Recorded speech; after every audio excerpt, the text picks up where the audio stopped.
I forgot to tell my son the living room camera was fixed. 3 weeks ago, when he asked about the blinking red light, I said it was broken. I let him believe that. Now I'm staring at footage from yesterday afternoon, my coffee cup sitting on the side table, still full. My son Daniel and his wife Jessica, voices hushed, papers spread across my coffee table, documents with my name on them. He's getting worse, Jessica whispers, glancing toward my empty recliner. Memory's going fast now. Daniel nods, pen in his hand. Dr. Barnes said we need to move quickly. I've never heard of Dr. Barnes. I've never been examined by Dr. Barnes, but I know what I'm looking at. 40 years as a forensic accountant taught me to recognize certain patterns. The question is, how far were they planning to go? And more importantly, how far am I willing to go to stop them? 3 months earlier, I was just George Coleman, 67 years old, widower, trying to figure out how to fill the silence in a house that used to echo with Margaret's laughter. The certificate on my office wall, certified public accountant, licensed 1977, felt like a relic from someone else's life. 4 decades of hunting down financial fraud, unraveling embezzlement schemes, testifying in courtrooms about numbers that didn't add up. Now I spent my mornings reading the paper twice and my evenings wondering if anyone would notice if I just stopped. Margaret died 2 years ago. Cancer. The kind that takes its time, gives you hope, then snatches it away on a Tuesday afternoon when the oncologist walks in with that look. After the funeral, the house became a museum of memories I couldn't quite touch. Daniel started visiting more often after the funeral. My son, 35 years old, still looking for his big break in sales. Another failed startup, another commission-based job that promised everything and delivered nothing. Jessica, his wife of 8 years, worked as a nurse until the hospital laid her off last spring. They had 2 kids, my grandchildren 8 and 5 years old. Kids I barely knew because Daniel had always been distant. But grief makes you hungry for family, and I was starving. "Dad, you shouldn't be living alone in this big house," Jessica said one Sunday afternoon, her hand on my shoulder as she surveyed the living room. "What if something happens? What if you fall?" She had a point. The house was too big. 4 bedrooms, 2.5 baths, the kind of suburban palace Margaret and I bought when we thought we'd fill it with more children. We never did. Daniel and Sarah were enough, and then Sarah moved to Seattle for her job in tech, visiting twice a year if I was lucky. "I manage fine," I told Jessica, but I could hear the uncertainty in my own voice. Daniel was examining the security system panel by the front door, the one that included cameras in the living room and kitchen. "This thing's ancient, Dad. When's the last time you updated it?" "Your mother handled all that," I admitted. That's when Jessica's eyes lit up with what I mistook for concern. "We should help you modernize everything, make sure you're safe." I should have recognized the assessment. In 40 years of forensic accounting, I'd seen that look 1,000 times, the moment when someone spots an opportunity in another person's vulnerability. But grief had made me stupid, and loneliness had made me grateful for the attention. The financial discussions started casual. "Dad, have you thought about estate planning?" Daniel asked one evening as we watched a baseball game. "You know, just to make sure everything's organized, for your peace of mind." I mentioned, perhaps too casually, that the house was worth about $750,000, and my retirement accounts and investments totaled another $450,000, a $1.2 million estate. Not wealthy by some standards, but comfortable. Enough to make a struggling young family start making plans. "That's wonderful, Dad," Jessica said, her smile bright. "You and Mom really built something special." The camera system started acting up a week later. At least that's what I told them. "The living room camera keeps cutting out," I said, frustrated during one of their visits. "Probably needs a technician." "Don't waste money on that, Dad," Daniel said quickly. "I'll take a look at it next week." He never did look at it. In fact, he seemed relieved when I mentioned 3 weeks later that it was still broken. "These old systems fail all the time," Jessica agreed. "You don't really need cameras inside the house anyway. It's not like anyone's going to break in." That's when I knew. In 40 years of investigating financial crimes, you develop an instinct for when people are lying about money. They both seemed a little too happy about that broken camera. What they didn't know was that I'd had it repaired the day after I mentioned it was broken. What they also didn't know was that I'd started paying attention to every word they said, every glance they exchanged, every moment they thought I wasn't watching. Because Margaret used to say I was like a bloodhound when it came to fraud. Once I caught the scent, I never let go. The morning Jessica first offered to make my coffee, I should have known something was wrong. It started with kindness. That's how it always starts. "Mr. Coleman, you just sit and relax," Jessica said, taking the coffee mug from my hands that Tuesday morning in early October. "Let me take care of this for you." I'd been making my own coffee for 67 years, but I let her do it. Grief had taught me to accept help, even when I didn't need it. She hummed while she worked in the kitchen, the sound of domesticity I'd been missing since Margaret died. The coffee tasted different, slightly bitter, with an aftertaste I couldn't place. But Jessica was trying to be nice, and I didn't want to seem ungrateful. 20 minutes later, I was fighting to keep my eyes open. "You seem tired, Dad," Daniel observed, looking up from his phone. "Maybe you should take a nap." I never napped. In 40 years of working, I'd built my reputation on being sharp, focused, analytical. But that afternoon, I couldn't think straight. My eyelids felt like they were made of lead. "I don't know what's wrong with me," I mumbled, settling into my recliner. "It's normal at your age," Jessica said gently. "Your body needs more rest." I slept for 3 hours. When I woke up, they were gone, but there was a plate of dinner covered in foil on the kitchen counter with a note. "Hope you feel better. Love, J and D." The excessive sleepiness happened again on Thursday, and again on Saturday, always after Jessica made coffee, always followed by Daniel making some observation about my health, my age, my need for rest. By the second week, I was starting to worry. Was this early dementia? Was my mind finally failing after decades of sharp analysis? But something nagged at me, something my forensic training had burned into my brain. In investigations, patterns weren't coincidences, so I started paying attention. On Wednesday, October 18th, I pretended to nap, but kept my ears open. Jessica and Daniel thought I was unconscious in my recliner, but I heard every word of their hushed conversation in the kitchen. "Dr. Barnes said he can do the assessment next week," Jessica whispered. "You sure he'll play along?" Daniel's voice carried a nervousness I'd never heard before. "Mitchell owes me a favor. He'll write whatever diagnosis we need." My blood turned cold. Dr. Barnes wasn't my doctor. I'd never heard of him. And what did they mean by whatever diagnosis we need? "What about the legal stuff?" Daniel asked. "Nancy's handled estate transfers before. As long as he signs while he's compromised, it'll hold up." Compromised. That word hit me like a physical blow. My own son and daughter-in-law were talking about compromising me. "I still think we should wait." "Wait for what?" Jessica's voice turned sharp. "For him to get suspicious? For Sarah to visit and start asking questions? We do this now, while he's confused and dependent. It just feels wrong." "Daniel, we've talked about this. We have $43,000 in debt. The kids need dental work. Your dad has more money than he'll ever spend, and he's going to die alone in this house anyway." We're not stealing. We're just accelerating the inevitable. Accelerating the inevitable? As if my death was just a business transaction they were optimizing. I lay there, forcing my breathing to stay deep and regular, while my mind raced through the implications. They were drugging my coffee. They had a fake doctor lined up to declare me incompetent. They had someone ready to notarize legal documents. This wasn't a spontaneous scheme born of desperation. This was a coordinated plan. After they left, I went to my office and did what any good auditor does when he suspects fraud. I gathered evidence. My online banking showed small, strange transactions I hadn't authorized. Transfers of $127 here, $238 there. Amounts small enough that I might not notice, but large enough to test whether I was paying attention. They were probing my accounts, seeing if I'd catch on. I checked my computer's browser history. Daniel had been researching elder incompetency law and power of attorney requirements. Jessica had looked up signs of dementia and nursing home costs in our area. But the search that made my hands shake was the one Daniel had made 3 days earlier. How long does zolpidem stay in system after death?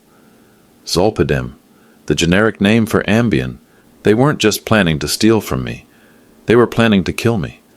I sat in my office until dawn, staring at the evidence on my computer screen. 40 years of investigating financial crimes had shown me the worst of human nature, but I'd never imagined I'd find it in my own family. But if they thought they were dealing with a confused old man who'd go quietly into their carefully planned night, they'd made one critical error. They'd forgotten that I was very good at my job. The next morning, I drove to LabCorp with a sample of Jessica's coffee in a small vial I'd bought from the pharmacy. 24 hours later, I had confirmation. 15 milligrams of zolpidem, enough to make someone drowsy and compliant, but not enough to be obviously suspicious. Professional criminals understand dosing. Jessica's nursing background was showing. I spent the next week conducting what I called my forensic audit of the conspiracy. Every morning, I'd drink Jessica's coffee and play the part of the declining patriarch. Every afternoon, when they thought I was napping, I'd be in my office, building a case. Dr. Mitchell Barnes was easy to investigate. A simple search of the State Medical Board's website revealed that his license had been revoked in 2018 for unprofessional conduct involving falsification of medical records. He wasn't practicing medicine legally anywhere in the country. Jessica's phone records, which I could access because she was on my family plan, showed regular calls to a number registered to Barnes. The calls had started 6 weeks ago, right around the time my camera problems began.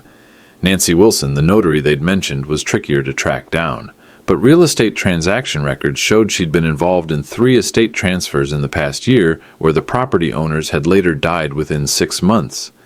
Each time the families had contested the transfers, claiming their elderly relatives had been mentally compromised during the signings. Each time the contests had failed because the documentation appeared legally sound. Nancy wasn't just a notary. She was a specialist in elder financial abuse. The most damaging evidence came from Jessica's laptop, which she'd left open during one of her coffee preparations. While she was in the kitchen, I'd quickly plugged in a USB drive and copied her browser history. The searches were methodical, professional. Estate transfer requirements, elderly person. Proving mental incompetence court. How much ambient cause. Death, elderly. Inheritance tax, avoidance strategies. Life insurance suicide clause timeline. That last search hit me like a physical blow. They weren't just planning theft. They were planning murder made to look like suicide, timed to avoid the 2-year suicide clause on my life insurance policy. But the search that broke my heart was Daniel's. Made from Jessica's computer. How to convince Dad to trust us more. My son wasn't just going along with this plan. He was researching how to manipulate my emotions to make it easier. I printed everything. Screenshots, bank records, phone logs, medical board documents. In 40 years of building fraud cases, I'd never assembled evidence against my own family, but I'd also never seen a case this well planned.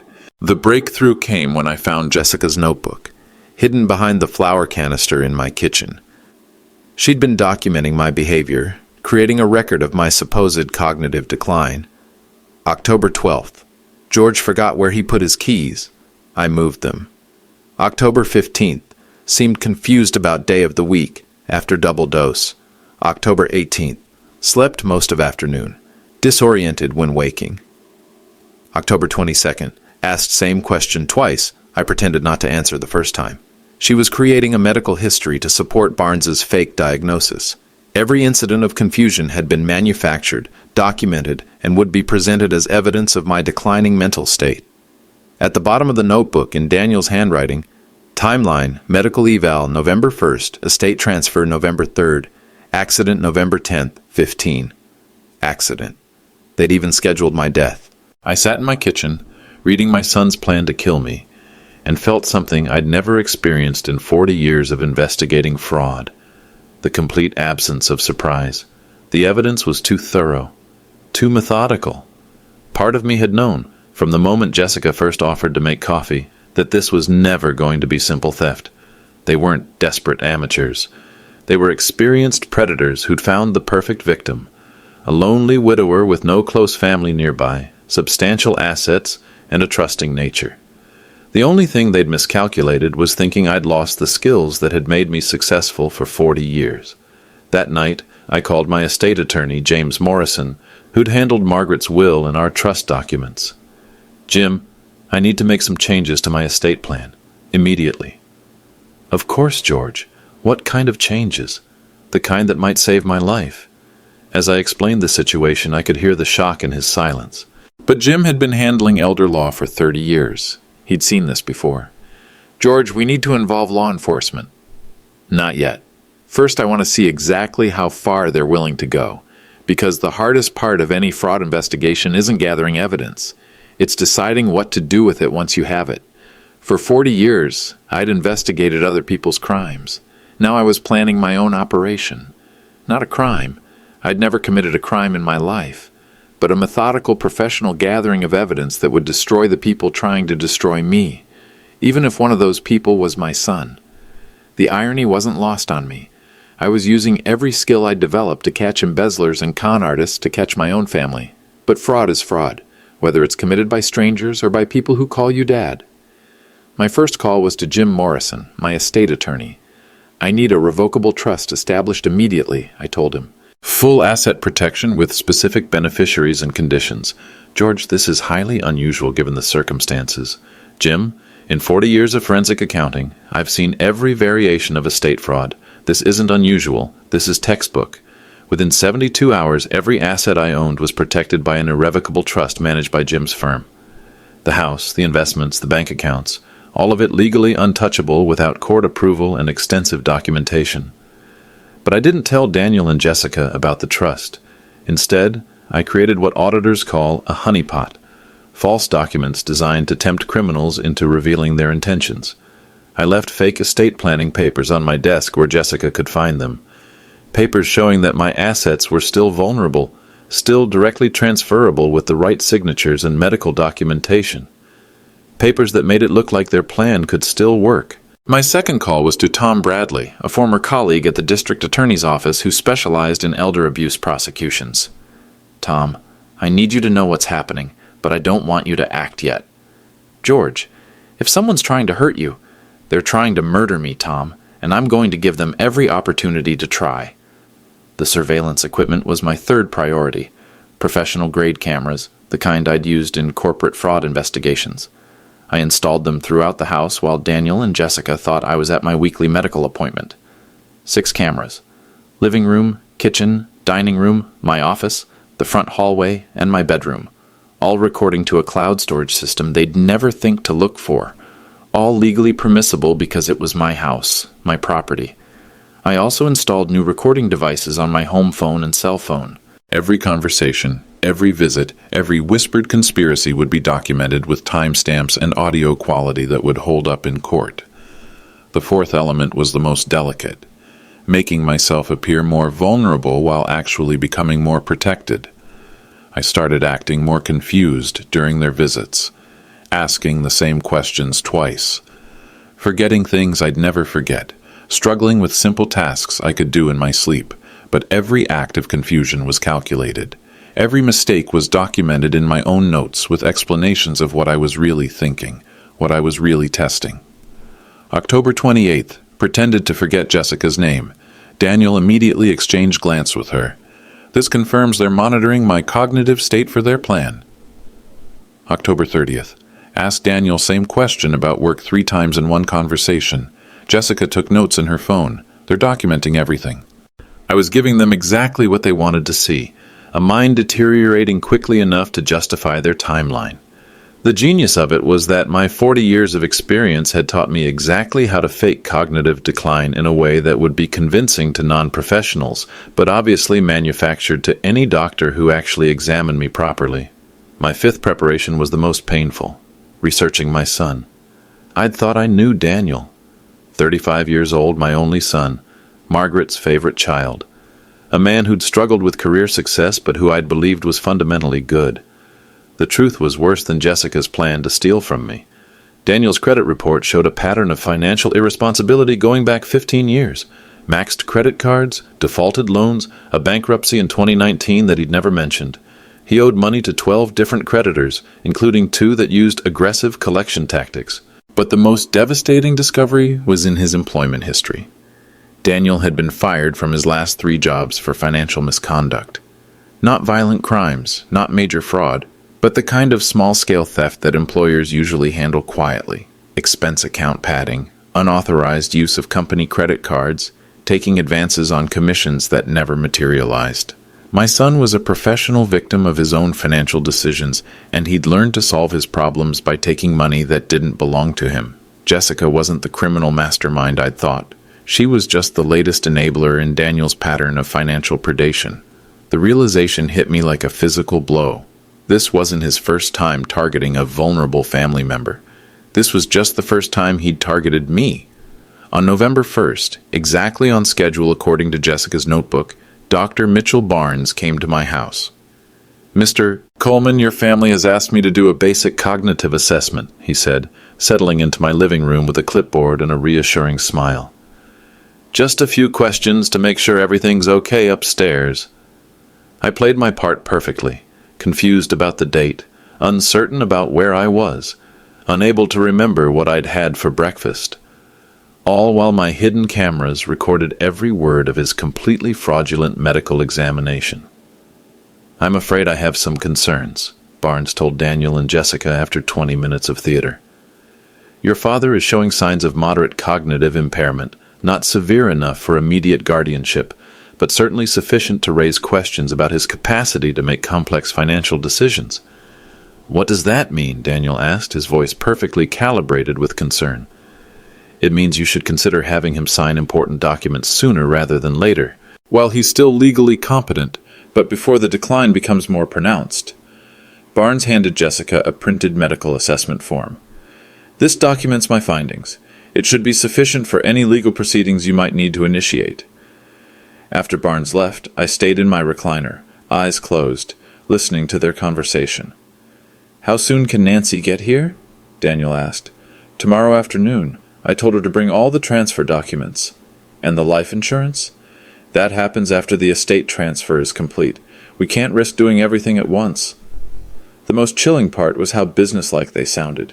No guilt, no hesitation, no second thoughts about destroying the man who'd raised Daniel and welcomed Jessica into our family. Just logistics, timeline management, risk assessment. They were discussing my murder with the same tone they'd used to plan a vacation. That night I made my final preparations. I copied all my evidence to 3 different cloud storage accounts. I created a detailed timeline of their conspiracy. I wrote a letter to Sarah, explaining everything and apologizing for not protecting her from the truth about her brother. And I prepared myself for the performance of my lifetime. Because tomorrow, Nancy Wilson would arrive with estate transfer documents, and I would have to convince 3 experienced con artists that I was confused enough to sign away everything I'd worked for, but not so confused that the documents would be legally invalid.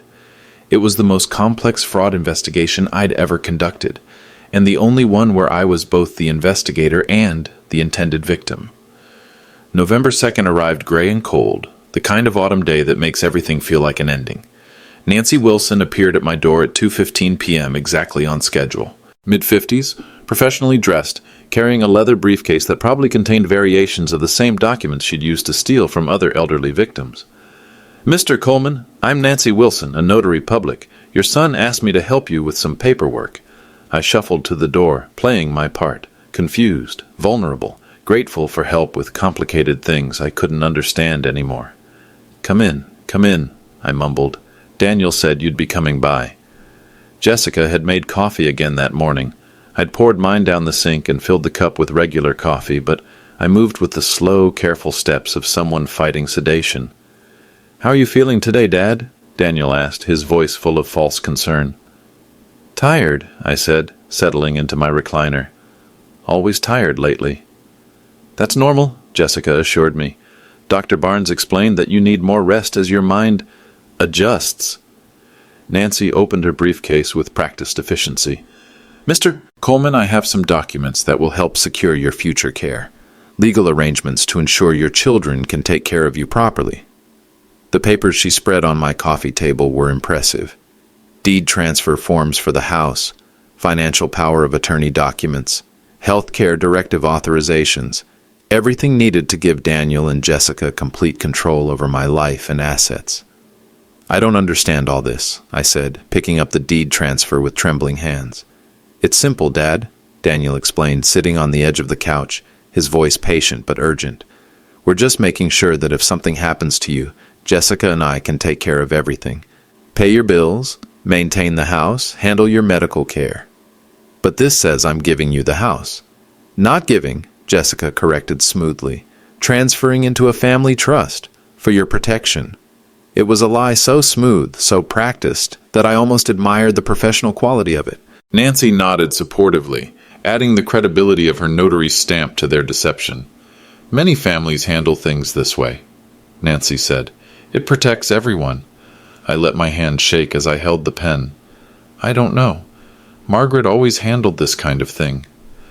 I know it's hard without Mom, Daniel said, and for a moment I heard something that might have been genuine emotion in his voice. But that's why you need us to help. Dr. Barnes said you've been having some memory issues, Jessica added gently. This just ensures everything is taken care of, no matter what happens. I looked around the living room, my living room, filled with 40 years of memories. Pictures of Daniel's graduation, his wedding, my grandchildren. The bookshelf Margaret had organized with such care. The chair where I'd held my children when they were sick, where I'd taught Daniel to read. Everything I'd built, everything I'd loved. They were asking me to sign it away with the same casual efficiency they'd used to transfer a car title. Where do I sign? I asked. The relief on their faces was immediate and unmistakable. Nancy guided my hand to the signature lines, her professional demeanor never slipping. Daniel and Jessica watched every pen stroke like vultures watching prey. But what they didn't know, what none of them knew, was that 40 years of forensic accounting had taught me exactly how to sign documents in a way that would never hold up in court. Signatures that looked genuine but contained deliberate inconsistencies that any handwriting expert would immediately flag as suspicious. There, I said, setting down the pen with a satisfied smile. All done. That's wonderful, Dad, Daniel said, gathering the papers with barely concealed eagerness. You've made the right choice. Nancy notarized everything with professional precision, adding her official stamp to what she believed was a successful con. These will be filed with the county by the end of the week, she announced. As they prepared to leave, I played my final card. I'm so glad I have family who cares about me, I said, my voice wavering with what they thought was confusion but was actually rage. I was worried I'd be all alone. You'll never be alone, Dad, Jessica said, kissing my forehead. We'll always take care of you. After they left, I sat in my recliner for exactly 10 minutes, making sure they were really gone. Then I walked to my office, pulled out my phone, and called Tom Bradley at the DA's office. Tom, it's George Coleman. They just completed the fraud. Every second of it is recorded. Jesus, George, are you okay? I'm perfect, and I have everything we need to prosecute them. What about the documents? Are your assets actually transferred? Tom, I've been investigating fraud for 40 years. Do you really think I'd sign real transfer documents when I knew they were planning to kill me? What did you sign? Powers of attorney that name my estate lawyer as my representative, healthcare directives that specifically prohibit Daniel and Jessica from making medical decisions for me, and a deed transfer that conveys ownership of my house to a trust controlled by my attorney's firm. The silence on Tom's end stretched for nearly 10 seconds.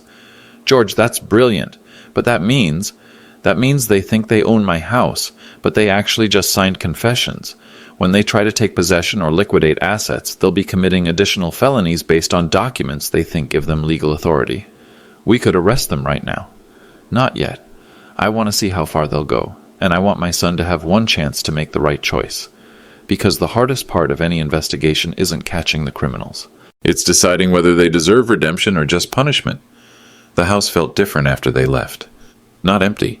It had been empty since Margaret died. This felt violated, contaminated by the knowledge that people I'd loved had sat in my living room, discussing my death with the same casual tone they'd used to plan a grocery shopping trip. I spent that evening in my office, reviewing the recordings. 6 cameras had captured everything. Audio so clear you could hear the relief in their voices when I signed the documents. Video so detailed you could see Jessica checking her phone for messages from Dr. Barnes. Tom Bradley called at 9:30 p.m. George, I've been thinking about this all day. We have enough evidence to charge them with conspiracy to commit fraud, elder abuse, attempted theft, and conspiracy to commit murder. We could arrest them tonight. I know. Then why haven't you given me the go-ahead? I stared at the family photo on my desk. Daniel, at age 8, gap-toothed and proud, showing off a fish he'd caught during one of our weekend trips to the lake. Margaret's arm around both of us, her smile bright enough to light up the entire picture. Because once I make that call, it's over forever. No going back, no second chances. George, they were planning to kill you. I know that too. But knowing something intellectually and accepting it emotionally are different things. I'd spent 35 years believing Daniel was a good man who'd made some bad choices. Learning that he was actually a predator who'd been making calculated choices was like discovering that gravity worked in reverse. The real torture wasn't what they'd planned to do to me. It was realizing how long they'd probably been planning it. Every visit over the past year, every expression of concern about my living alone, every suggestion that I needed more help, all of it had been reconnaissance for their final con. They'd been mourning my death before I was even dead, measuring my house for their lives, spending my money in their imaginations. Sarah called from Seattle at 11:15 p.m., her voice bright with the 3-hour time difference. "Dad, how was your day?" For a moment, I considered telling her everything, sharing the burden with someone who might understand the complexity of loving someone who'd tried to destroy you. But Sarah was 3,000 miles away, building her own life, trusting that her family was something she could rely on.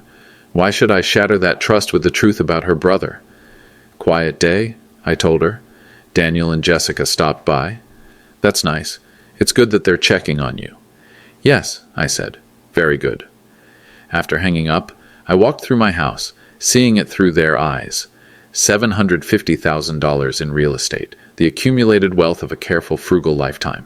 To them, it wasn't my home. It was their inheritance, inconveniently occupied by someone who was taking too long to die. The most painful realization was that they probably thought they were being kind by planning to drug me before killing me. In their minds, they were sparing me the fear and pain of a violent death. They'd convinced themselves that murdering me was a mercy.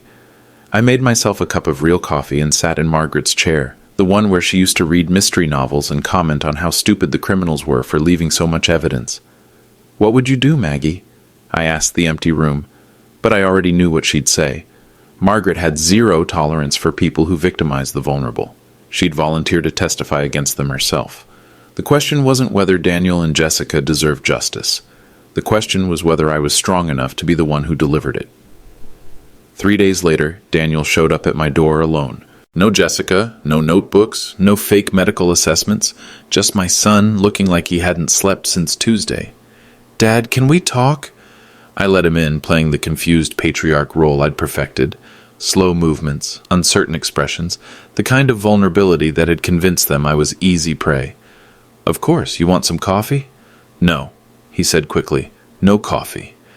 We sat in the living room where he'd watched me sign away my life, but something was different in his posture, his voice.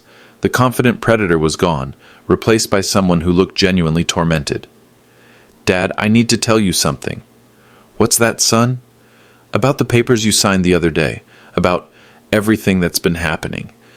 My heart stopped. Had they discovered the real nature of the documents? Were they already trying to execute their murder plan? "I don't remember signing any papers," I said carefully.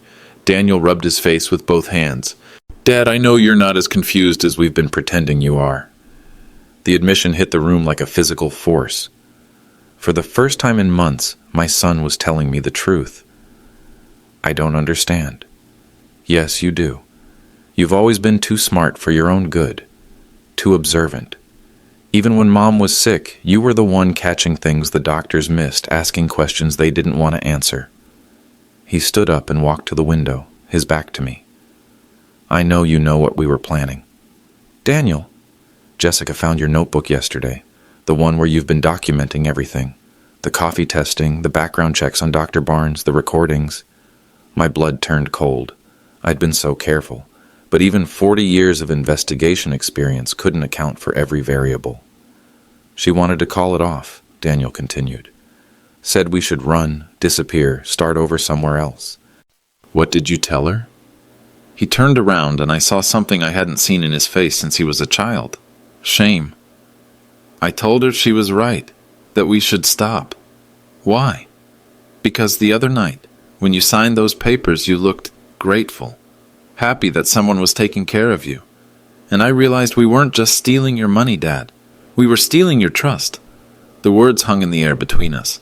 Daniel had discovered what every fraud investigator learns eventually. The crime isn't just about money. It's about the violation of trust that can never be repaired. I don't know what came over me, he continued. The debt, the pressure, Jessica saying we deserved it more than Sarah because we were here taking care of you. I convinced myself we were doing the right thing. And now I realize I was just being a coward, taking the easy way out instead of figuring out how to fix my own problems. I studied my son's face, looking for signs of deception. 40 years of interviewing suspects had taught me to recognize when someone was performing remorse versus feeling it. Daniel looked genuinely broken. What happens now? I asked. I don't know. Jessica's scared. She thinks you're going to call the police. Should I? Probably. He met my eyes directly. We tried to steal from you, Dad. We drugged you. We were planning to hurt you. In a lot of states, that's attempted murder. The honesty was startling. No excuses, no justifications, no attempts to minimize what they'd done. But, I prompted, I'm hoping you'll give me a chance to make it right. Not Jessica. She's not family, and she needs to face consequences. But me. I'm hoping you'll let me try to earn back even a small piece of your trust. How? I don't know yet. I was hoping you might have some ideas. For the first time in months, I looked at Daniel and saw the 8-year-old boy who used to apologize when he broke something, who would work extra chores to pay for mistakes, who understood that actions had consequences. I might, I said slowly, but it would have conditions. I'd expect conditions, and it wouldn't mean forgetting what happened. I wouldn't want you to forget. Why not? Because forgetting would mean it didn't matter, and this matters too much to forget. Maybe there was hope for my son after all. 2 weeks later, I designed the most important test of my 40-year career.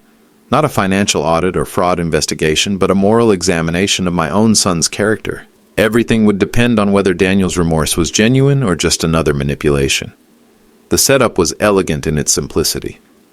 Through my old contacts in the business community, I created a fictional job opportunity for Daniel. A sales position with Meridian Financial Services, a company that existed only in a rented office space and a professionally designed website. The salary was $85,000 a year, exactly enough to solve all of Daniel's financial problems. The catch, though Daniel wouldn't know it initially, was that the job involved selling fraudulent financial products to elderly customers, not unlike what he'd been planning to do to me, but targeting strangers instead of family. I hired an actor named Michael Torres to play Richard Westbrook, the hiring manager. Michael had worked with law enforcement before, conducting undercover operations for the FBI. He understood the psychological nuances of what we were attempting. The test would unfold in 3 stages over 72 hours. Stage 1 was the initial interview. Daniel would be offered a legitimate-sounding sales position with what appeared to be a respectable financial services company, no red flags, no obvious moral compromises. Just a good job opportunity for someone who desperately needed one. Stage 2 would introduce moral ambiguity. Daniel would learn that the products he'd be selling were designed to maximize commissions rather than customer benefit. Aggressive sales tactics targeting vulnerable populations. Legal, but ethically questionable. Stage 3 would reveal the true nature of the operation. Outright fraud targeting elderly customers with promises of investment returns that couldn't possibly be delivered. At each stage, Daniel could walk away. The test was designed to show me exactly where his moral boundaries were, if he had any. I watched from my car across the street as Daniel entered the office building for his first interview. He'd dressed carefully, wearing the suit Margaret had bought him for job interviews 3 years earlier. He looked nervous but hopeful. The actor I'd hired was perfect for the role. Mid-40s, professional but not intimidating, the kind of manager who could make financial fraud sound like standard business practice. Daniel Coleman, I'm Richard Westbrook. Thanks for coming in. Through the recording equipment I'd had installed in the rented office, I listened to my son's interview. Your resume shows a lot of sales experience, Westbrook said. What interests you about financial services? Honestly, I need steady income, Daniel replied.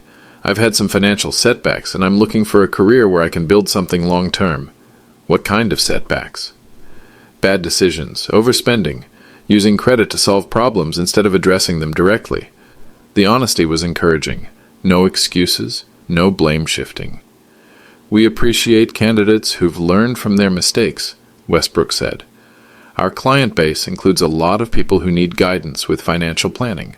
Retirees, elderly folks who might not understand modern investment strategies. I'd be comfortable working with that demographic. Good, because our most successful sales representatives understand that older clients sometimes need persuasion to make decisions that are in their best interest. I held my breath. This was the first moral test.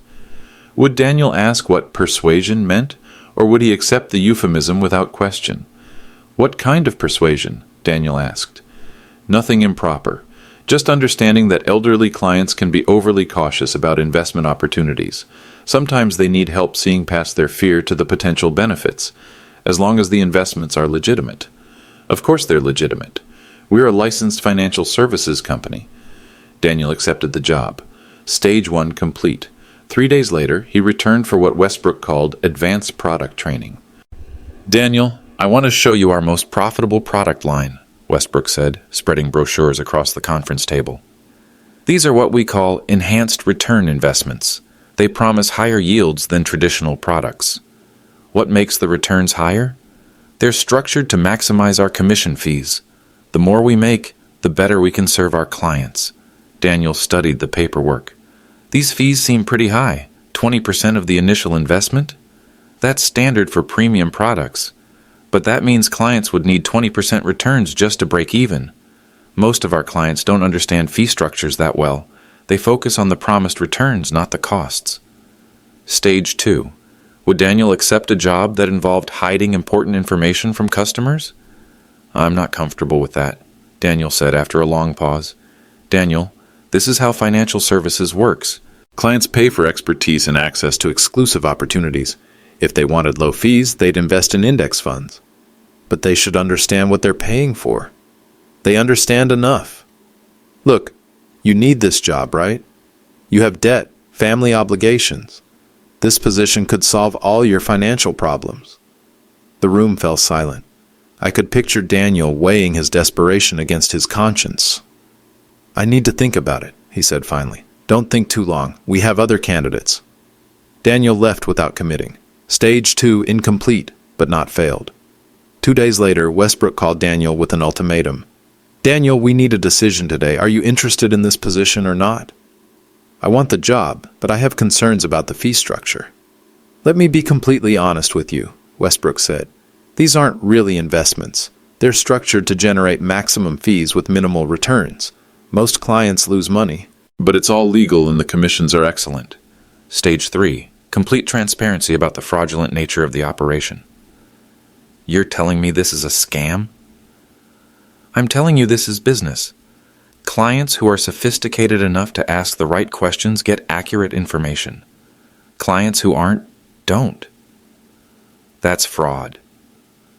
It's sales. Daniel hung up the phone. 3 hours later, he called back. Mr. Westbrook, I can't take this job. Why not? Because you're asking me to steal from people like my father. I sat in my car, listening to my son choose poverty over predation, and felt something I hadn't felt in months. Pride. I called Daniel 2 days after his final conversation with the fictional Richard Westbrook. Can you come over? We need to talk. He arrived within an hour, and I could see the stress in his face. No job, mounting debt, a marriage strained by the collapse of their scheme against me. Sit down, son. He settled into this couch where he'd sat 3 weeks earlier, watching me sign documents he thought would give him control of my life. Daniel, I know about the job interview. His face went white. What job interview?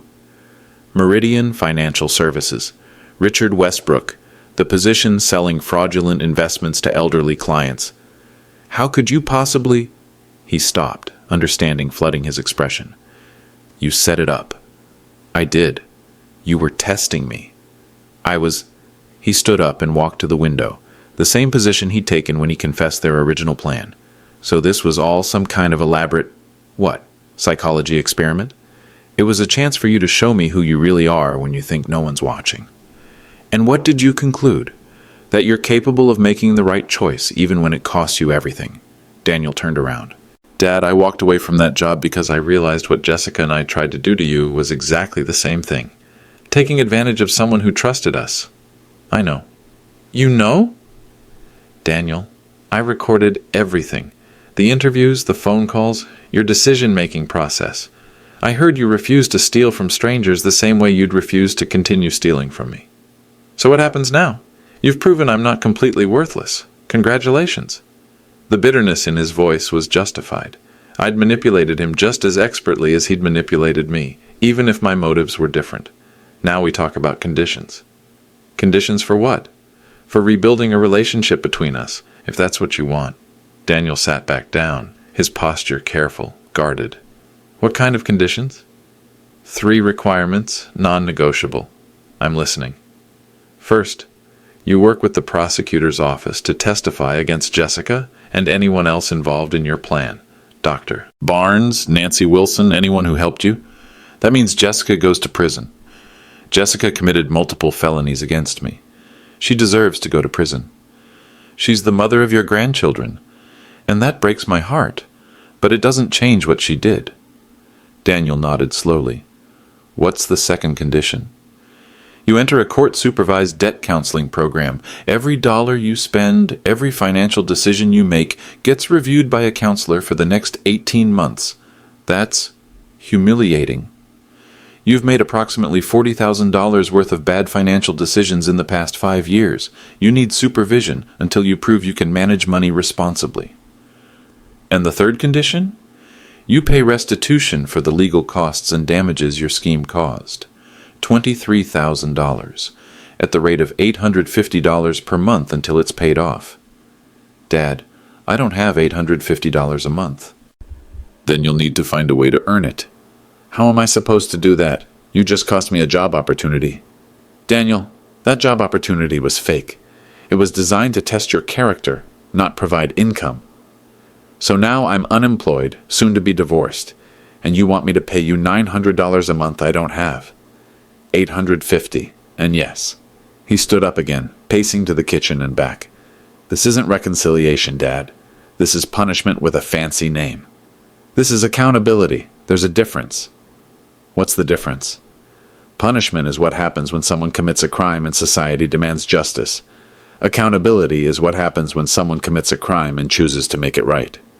And if I refuse your conditions, then you walk out that door and we never speak again. I change my will to exclude you entirely. I get a restraining order to keep you away from me, and I let the prosecutor handle your case without any input from me about leniency. The room fell silent. Outside, a lawnmower started up in the distance, the sound of normal suburban life continuing while we negotiated the terms of our fractured relationship. And if I accept your conditions, then we rebuild trust slowly. You prove you can make good choices consistently. You demonstrate that you understand the difference between earning something and taking it. What about the grandchildren? What about them? Do I get to see them again? Daniel, you're their father. Unless you're a danger to them, you'll always be their father. But your relationship with them depends on whether you can prove you're capable of being the kind of father they deserve. Which means showing them that actions have consequences, that trust is earned, and that people who make mistakes can choose to make them right. Daniel sat back down, his head in his hands. This is a lot. Yes, it is. I don't know if I can do it. Then don't agree to it. Walk away now, and we'll both know where we stand. But if I try and fail, if you try and fail, we'll deal with that when it happens, but at least we'll know you tried. And if I try and succeed, then maybe in a few years you'll have a father again. He looked up at me. I miss having a father. I miss having a son. Okay, he said quietly. I accept your conditions. All three. Starting today. For the first time in months, I felt something that might have been hope. 18 months later, I'm sitting in my kitchen, watching Daniel write out his monthly restitution check. $850, check number 21 of 27. Balance remaining? I ask. $5,100, he says without looking up. 6 more months. How does it feel? Like I'm finally paying for something I should have paid for a long time ago. Daniel works now for a legitimate financial services company, not selling investments, but doing customer service for people who need help understanding their accounts. It's honest work that pays enough for him to live modestly while meeting his obligations. Jessica pleaded guilty to elder abuse, conspiracy to commit fraud, and attempted theft. She received 4 years in state prison. The children live with her sister in Phoenix. Daniel sees them every other weekend, when he can afford the trip. Dr. Mitchell Barnes was arrested for practicing medicine without a license and conspiracy to commit fraud. Nancy Wilson turned out to have been involved in similar schemes in 3 other states. Both are facing significant prison time. Sarah visits more often now. She knows the full story. I decided she deserved the truth about her brother's choices and the consequences that followed. She's hurt and angry, but she's also relieved that I'm safe. "Dad, I need to ask you something," she said during her last visit. "Do you really trust Daniel again?" "I trust Daniel to make good choices when he thinks I'm watching," I told her. "Someday I might trust him to make good choices when he thinks I'm not watching." "What's the difference?" "About 10 years of consistent behavior. The security cameras are still installed throughout my house. Daniel knows they're there. He's never asked me to remove them, never complained about the lack of privacy they represent. "It's fair," he said once. "I gave up the right to be trusted without verification. My will has been updated. Daniel will inherit from me eventually, but only through the managed trust that prevents him from making the same financial mistakes that led to his original desperation. It's a safety net that protects both of us. The house feels different now. Not empty, but careful. The casual intimacy of family has been replaced by the formal respect of people who are choosing to rebuild what was broken. It's not the same as what I had with Margaret and the children when they were young. It's not the easy love that doesn't question motives or doubt intentions, but it's something, and something is better than the silence that followed Margaret's death. Every month, Daniel hands me his restitution check, and I deposit it into an account I've established for my grandchildren's education. He doesn't know this yet. It will be my gift to him when he completes his payments, the knowledge that his accountability became their opportunity. In 6 months, when the final payment is made, we'll have a conversation about what comes next, whether the formal structure of our reconciliation can evolve into something that feels more like a family relationship. I don't know what the answer will be. Trust, once broken by someone you love, leaves scars that never fully heal. But scars are evidence of survival, not failure. Margaret used to say that the hardest part of raising children was teaching them that love has boundaries, that caring about someone doesn't mean accepting any behavior from them. I wish she could see us now. Her son, learning accountability 18 months later than he should have. Her husband, learning that justice and love aren't opposites. Outside, the lawnmower starts up again. The sound of normal life, continuing despite everything that's changed. Daniel finishes writing his check and slides it across the table. "One step closer to earning back what I threw away," he says. "One step closer," I agree, because forgiveness isn't a moment of decision. It's a choice you make every day, for as long as the other person keeps earning it.